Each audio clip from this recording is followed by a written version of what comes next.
C'est... Non, non, je vais l'occasion, vous avez été connu par le pouvoir, filmer sur la Oui, je vais filmer. Pour exprimer, pour vous exprimer sur ce qui se passe au pays, sur la direction de la marche de notre pays. Et vous êtes appelé à le faire. Et je pense que ce n'est que tout à fait... Je ne sais pas, on est en train d'aller là sans vraiment répondre à des choses qu'on est en train de faire. La question pour que nous nous exprimions, c'est un autre très grand débat, parce qu'il y a une bonne frange des Camerounais qui est carrément exclue, n'est-ce pas, de tout ce qui se passe au Cameroun. Que tu n'es plus Camerounais, bon ça c'est un autre débat, on ne peut rien faire, ça c'est déplorable. C'est déplorable. Qui est exclu? Ils sont exclus. Dès que tu prends une nationalité étrangère au Cameroun. Oui, mais ce n'est pas le propre du Cameroun. Hein. Il y a beaucoup de pays qui ne reconnaissent pas d'autres pays. Nationalité. Nous connaissons nos réalités camerounaises. C'est de ça que nous parlons. Nous nous foutons de ce qui se passe dans d'autres pays. Nous parlons du Cameroun. Donc nous pensons faire ce qui est bon pour notre pays. Pourquoi les Camerounais qui prennent une autre nationalité sont exclus du débat dans le pays? Ce que je peux vous dire... Hein, je disais ça, excusez-moi monsieur l'ambassadeur, je disais ça juste pour amener ces débats-ci. Nous avons demandé combien sont inscrits sur nos listes. Vous devez avoir ça en tête, je ne sais pas. C'est-à-dire qu'on veut voir, la liste, si vous avez une... Non mais au moins on veut savoir. D'abord, moi je pense que c'est mieux de commencer par un dépouillement. On veut voir est-ce qu'il y a les représentants des autres partis. On va aller une question à la fois. C'est-à-dire que dans l'ordre, n'est-ce pas, les préoccupations que nous avons. Le nombre des inscrits. C'est combien qui a inscrit? Je ne voudrais pas tenir une interview sur des questions techniques sur la route comme ça, mais le nombre des inscrits est affiché. C'est connu, nous avons une 150aine de personnes au Canada qui sont régulièrement inscrites. C'est ça qui est connu au Cameroun, qui est affiché ici, les noms qui ont été portés sur le fichier électoral. C'est ça. Il y aurait eu deux questions au fait. Parce que je sais que vous avez beaucoup de choses à faire aujourd'hui pour cette journée-là, pour gérer tout ce qui se passe dans votre ambassade.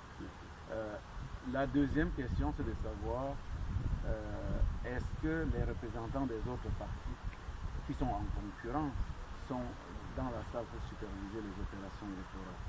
Ça, c'est une première question. J'aurais une dernière, mais répondez si vous voulez. Non, l'élection est gérée par Elections Cameroun, une institution autonome, indépendante. Donc, la gestion du processus est entre les mains d'une structure indépendante, apolitique. Et c'est eux qui gèrent ça. Deux, au Canada, les lois canadiennes ne permettent pas aux pays étrangers d'importer au Canada. C'est leur terme. J'ai été convoqué au ministère où ils m'ont réitéré ça. On ne permet pas aux pays étrangers d'importer les querelles partisanes, politiques étrangères sur le sol canadien. Donc, pas de campagne. Est-ce qu'on peut décaler? Parce qu'il ne faut pas qu'on commence à faire obstruction sur la voie publique aussi au comprimé. Disons donc, sur cet angle aussi, question de...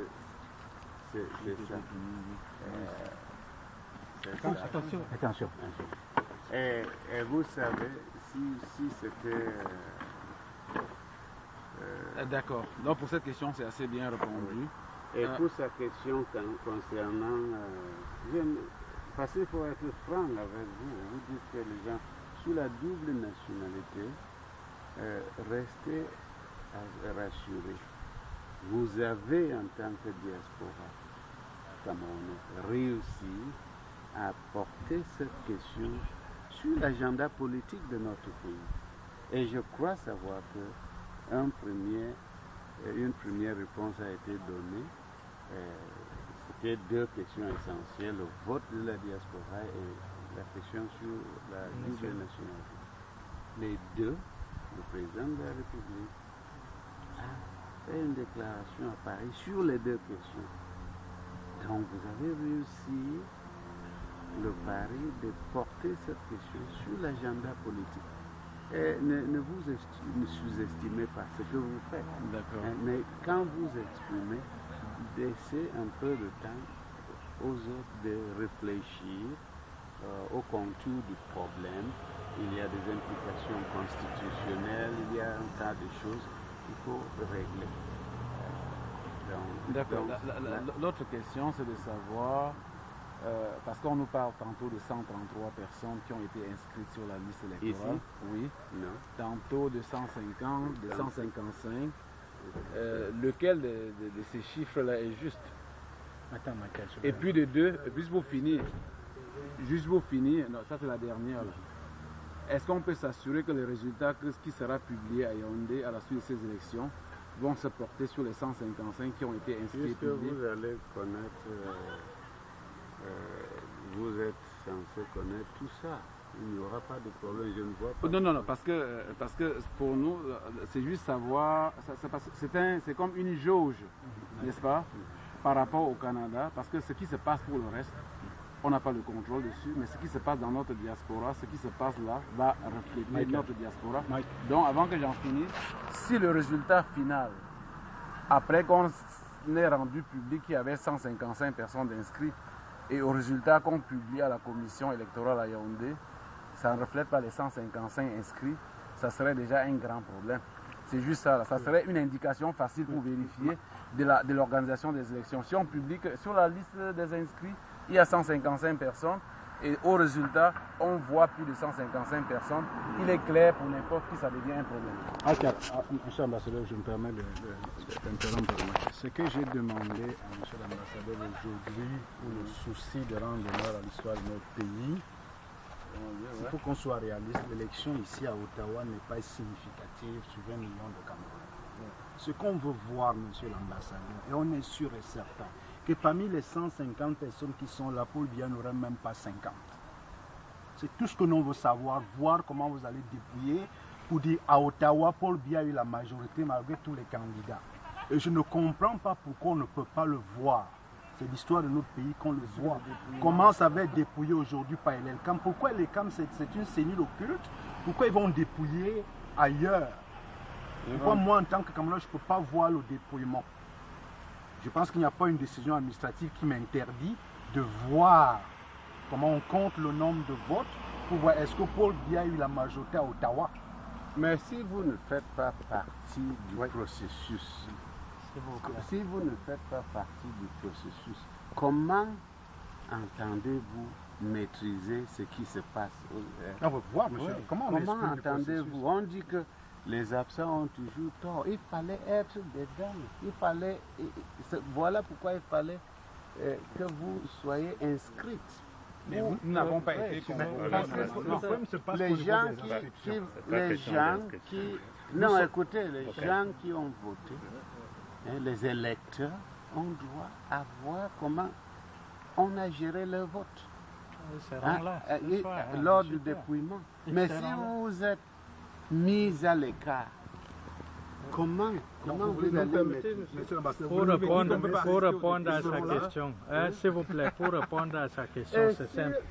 Ceux qui ont voté seront encore là à discuter au moment de dépouiller. Ils vont constater eux-mêmes que le résultat qui est consigné sur les fiches reflète ce qui sort des yeux. C'est simple. Juste une question. J'aimerais savoir quelles sont les procédures que vous avez mis sur pied pour nous informer, nous les Camerounais, parce que j'ai été très surpris de savoir qu'il y a un vote ici et contrairement à peut-être ce qui aurait été fait de créer un bureau de vote, peut-être les gens ne viennent pas de Vancouver pour voter ici. Qu'est-ce que j'estime que l'État a failli quelque part dans ce sens que on aurait dû mettre sur pied d'une façon ou d'une autre. On reçoit souvent des mails de la CC. Ce n'a pas été le cas. On va dire que la CC est la politique, mais cette fois-ci, ce n'est pas de la politique, c'est juste de l'information. Quelles sont les procédures qui ont été mises sur pied pour que nous, on soit informé. Nous avons utilisé les canaux habituels d'information, de communication avec la diaspora.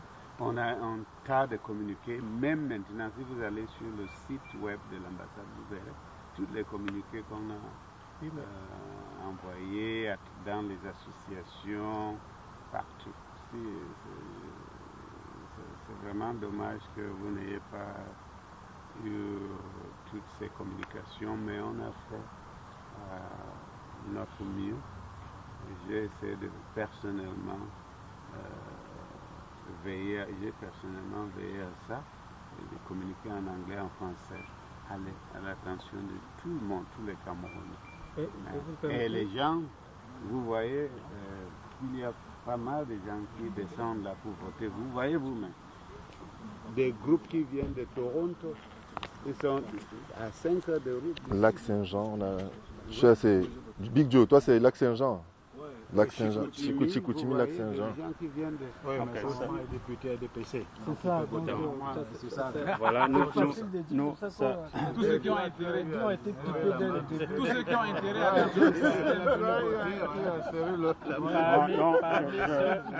on voulait quand même mettre certaines choses. Monsieur l'ambassadeur, puisque vous êtes, n'est-ce pas, le porte-parole du gouvernement, c'est-à-dire vous êtes supposé acheminer, n'est-ce pas, les ressentiments de toutes les couches camerounaises dans la diaspora. Nous aimerions donc que vous communiquiez nos ressentiments aux autres autorités camerounaises, qu'il y a une frange importante de la population qui ne croit plus en ce système, puisque ça a déjà été fait plusieurs fois. M. Biya a perdu les élections plusieurs fois et a usé des méthodes frauduleuses pour se maintenir au pouvoir. Donc faites-lui comprendre qu'il y a une frange de la population camerounaise, la grande majorité de la population camerounaise ne croit plus à cela, et que la grande majorité des Camerounais va considérer ceci, les résultats. Que vous êtes minoritaire par rapport aux autres, puisque vous... En termes de chiffres, oui, nous sommes 6. Vous êtes minoritaire, n'est-ce pas? Non, mais on se relaie, on s'est organisé. Non, c'est simple. De ce côté de la route, c'est l'humour. Mais nous sommes sérieux. De ce côté de la route, vous êtes 6. Ceux qui sont passés à l'intérieur sont plus nombreux. Où se trouve la majorité? Écoutez, il y a 97% des Camerounais ne sont pas ici aujourd'hui. Donc ne nous parlez pas. Ça c'est encore la politique. Attends un peu. Monsieur vient du Cameroun. Il faut qu'il est représentant du gouvernement pour voir les élections. Monsieur ne vit pas ici. C'est pas qu'il y a après, j'aimerais juste qu'on voit le nombre et qu'on comme ça. Mais moi, monsieur, je vais vous dire quelque chose qui est très clair. Vous avez vos responsabilités, que vous allez aspirer à être ministre et autres là, c'est votre job. Nous, on vous dit, vous serez responsable de ce qui va se passer au Cameroun. Comme ça va se passer en Côte d'Ivoire ou ailleurs. Ce monsieur a 80 ans, on vous le dit. Quand ça va arriver, comme ça se passe en Côte d'Ivoire ou ailleurs, il faut qu'on soit responsable de ce qui va se passer. Notre inquiétude, elle est là. Qu'il y ait une élection, que Paul Biya soit élu ou quoi que ce soit, nous sommes les communs des mortels. On ne veut pas que les Camerounais s'entretuent parce que ce monsieur se maintient au pouvoir. Alors on ne peut pas rentrer dans les chiffres et les cam et tout, on ne peut rien faire par rapport à ça. C'est notre inquiétude là. Alors si vous êtes en mission, faites votre travail, mais vous ne pouvez pas évidemment nous dire que cette loi électorale là, elle permet à tous les Camerounais de s'exprimer. Ça c'est un autre débat. Mais ce qui vous fait peur, moi je vais vous dire, ce qui vous fait peur, c'est que vous ne voulez même pas qu'on constate que Paul Biya sera battu sur 150 personnes. Ça, vous comprenez, il sera battu. Ça, c'est votre opinion. On va le voir. Là.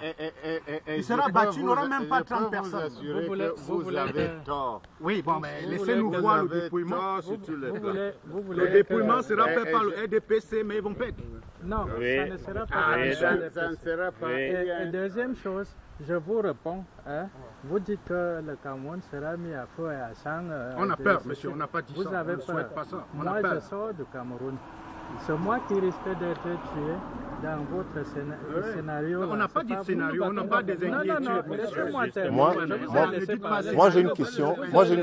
Je vous ai laissé parler. Moi, j'ai une question en tant que média. Oui, okay. Je vous ai laissé parler.